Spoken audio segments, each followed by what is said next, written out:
What makes a monster truly legendary? Is it a mountain of hit points, a challenge rating that makes your players sweat, or is it a choice?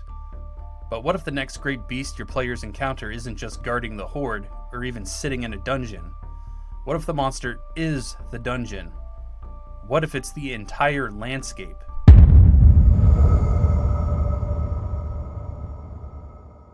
Picture this. The next great creature your table meets isn't just a threat, it's a habitat.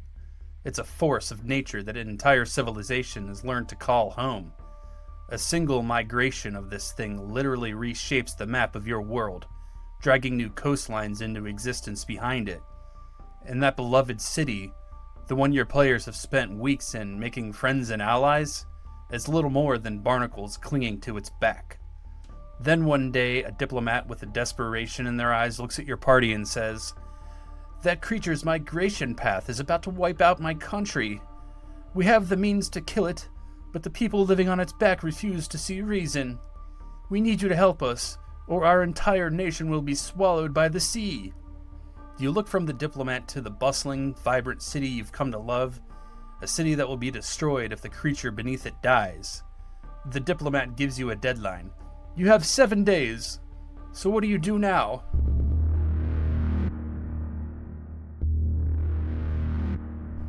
Let me introduce you to the Vadran Tide March. Imagine a serpent, but scaled up to the size of a whale.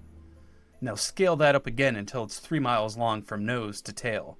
This colossal being slumbers for most of the year in the frozen Arctic, a myth to all but a few. But every spring it wakes. It uncoils from its icy slumber and begins a grand, world-altering journey south. But a monster this big doesn't just move through the world, does it? It remakes it. As it moves, its immense body against the continental shelf like a giant's fingernail dragged across a slate chalkboard, churning the seabed and fundamentally changing the ocean currents. This annual passage isn't just destructive, but it's also creative. In its wake, unique ecosystems burst into life. Along the jagged scales of its spine, one-of-a-kind crimson corals grow, flourishing in the specific conditions created by the tide march's passage. These reefs are the only place in the world this precious resource can be found. And where there's a resource, there are people. But how do you even begin to build a city on a moving titan? Decades ago, enterprising merchants realized it was more profitable to follow the source than to wait for scraps to wash ashore. They lashed pontoons and barges to the creature's leathery hide, and over time a city was born, plank by plank, rope by rope. The improbable port city of Saltstare came into being. This isn't a dungeon to be cleared. It's a living, breathing suburb with its own economy, its own culture. It has taverns, artisans, and the city guard. It has taxes. It even has specialists called tide timers, whose entire job is to monitor the Leviathan's heartbeat, predicting its movements so the city can function. Their paychecks and the city's very existence depend on the steady, rhythmic pulse of the monster it's built upon. But as you can imagine, not everyone wants that pulse to continue. So what was it like to live in a city that's constantly on the move? A web of massive, groaning chain bridges and heavily weighted nets secures the main districts to the creature's most stable parts. The streets aren't cobblestone, they're carved from the very crimson coral that is the city's lifeblood, forming intricate gutters that glow with a soft, red light. The city isn't lit by torches or magic, but by lanterns made from glass globes containing bioluminescent polyps, carefully coaxed into providing a steady, gentle light. The air is always damp with sea spray, and the entire world seems to sway with a gentle, rhythmic motion. But how does a society actually function when the ground beneath it can lurch 30 degrees at any moment? Life here is dictated by the beast. When the tide march dives deeper to feed, the entire city can tilt. This isn't a disaster, it's a daily inconvenience that's become a cultural ritual. Alarms chime and citizens calmly secure their belongings and head to their favorite tavern on the uphill side of the street for a drink.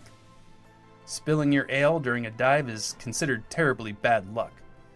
This is a society built on embracing the unpredictable.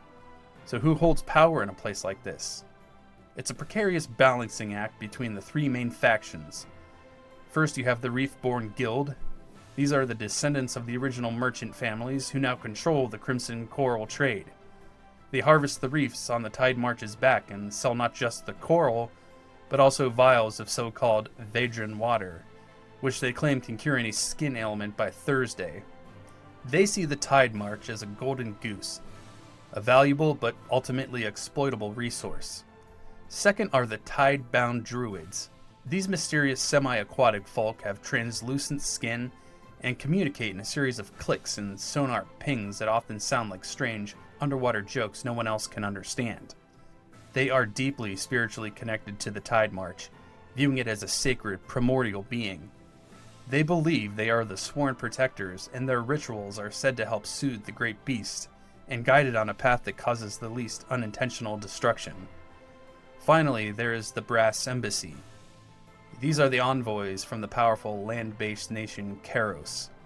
Every year, the Tide March's migration path carves a devastating swath through Koros's eastern coast. They are an open secret, a constant, uncomfortable presence. They don't make overt threats. Instead, they quietly purchase influence, bribe officials, and sow discord, all while reminding everyone of the suffering their nation endures. They buy silence by the pound and wait for their moment. And that moment has finally arrived.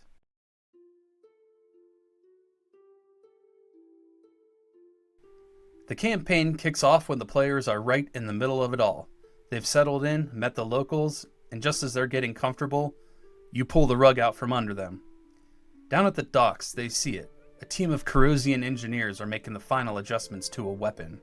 It's a harpoon, but one of impossible scale, forged from a massive glowing crystal and easily the size of a watchtower. Its purpose is undeniable. In an instant, the city's simmering tension boils over. A tide-bowed druid approaches the party, pleading with them, speaking of the sacred life they must protect. Moments later, a guilder pulls them aside, flashing a chest of coins and arguing that a dead Tide March means a dead economy. Their whole way of life gone.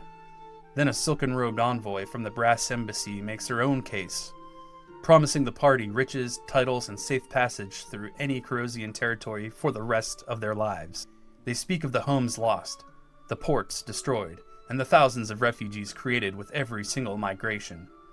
Everyone has a map, everyone has a sob story, and everyone sees the party as the fulcrum on which the future will turn. The clock is ticking. The Tide March is due to surface near Corrosian waters in just 7 days. There is no magical solution here, no persuade the whale spell that will fix everything. Do you see now why this is more than just a boss fight? This is a problem of grim, ethical arithmetic. Kill the beast, and the nation of Karos is saved. But the city of Saltstare and its thousands of inhabitants will slide into the cold, dark sea. Save the beast, and Saltstare thrives, but Karos will lose 3 more ports and face a generation of famine and homelessness. Now this is where the legend is truly forged. Whatever your players choose, there is no clean victory here. The consequences of the party's choice will echo across the world for centuries. Are you ready to show them what it really means? Let's walk through the 2 main paths. Path A. The players choose to protect the Tide March. They successfully sabotage the Corrosian plot. The crystalline harpoon never finds its mark. As a result, the crimson coral continues to bloom, and Saltstare's economy soars to unimaginable heights. The party members are hailed as saviors, immortalized in statues carved from the finest coral. But this victory is not without a heavy price. On the other side of the sea, Karos' eastern harbors are obliterated by the migration. Famine and riots plague the nation.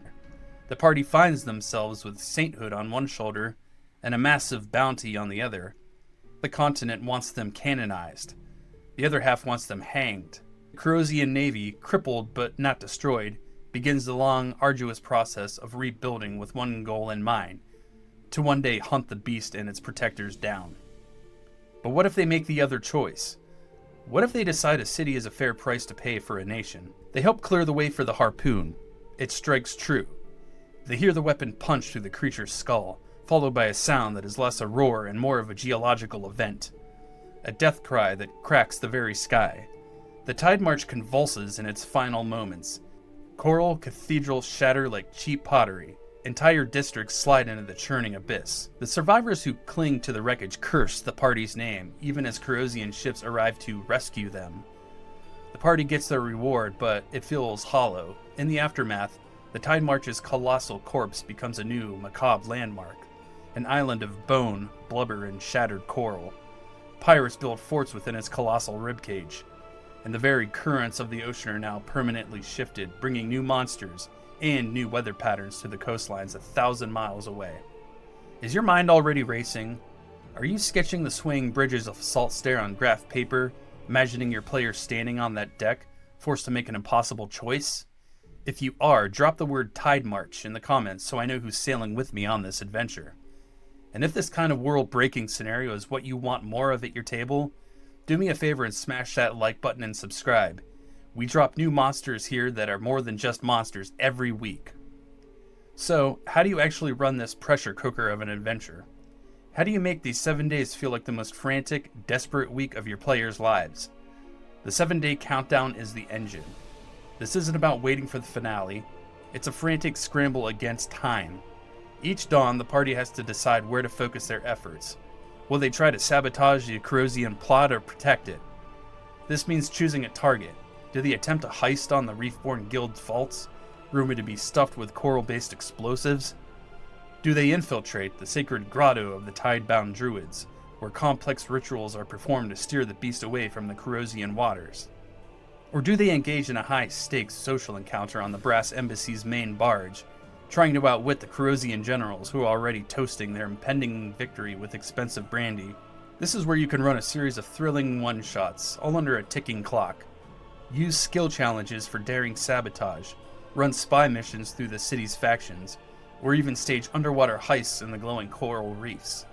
And always leave room for your players' brilliant, desperate plans. What if they decide to try and tow the entire city off the Tide March's back before the harpoon strikes? Let them try. Make it an epic multi-day skill challenge involving every faction. Let the dice and their choices decide who carries the weight of the guilt and who gets to write the history books. No matter what players choose, the story doesn't end when the 7 days are up. In fact, this is where your next campaign begins. The consequences should become a permanent part of your campaign world. If the Tide March dies, maybe months later the ocean floor, now unstable, cracks open. Abyssal vents begin to spit out new, previously unknown horrors from the deep, creating a new threat for the world to deal with. The party saved one nation only to endanger the coasts of all of them. If the Tide March lives, the repercussions are more political but no less severe. Corrosian culture and mythology are forever changed. The party members are branded as villains, the Tide's betrayers. This isn't just a bad reputation, it's a grudge that echoes for generations. Assassins might hunt them for the rest of their lives. Any political alliance they try to forge will be tainted by their infamous decision. Either way, the world is permanently scarred by their choice. Because that's the point, isn't it? True legends grow from the choice itself, not from the monster's stat block. So, Dungeon Masters, I ask you again. You place your players on the back of a living city, you show them the vibrant lives of its people, then you show them the suffering of another nation, a nation that will be saved by this city's destruction. When your players finally realize that the fate of 2 entire nations balance on a single colossal heartbeat, who do they save? Drop your answer in the comments below. Better yet, tell me what kind of Fallout you'd run in your campaign. The best, most creative idea gets pinned next week, and please, like this video and subscribe for more monsters that refuse to stay quietly on the initiative tracker.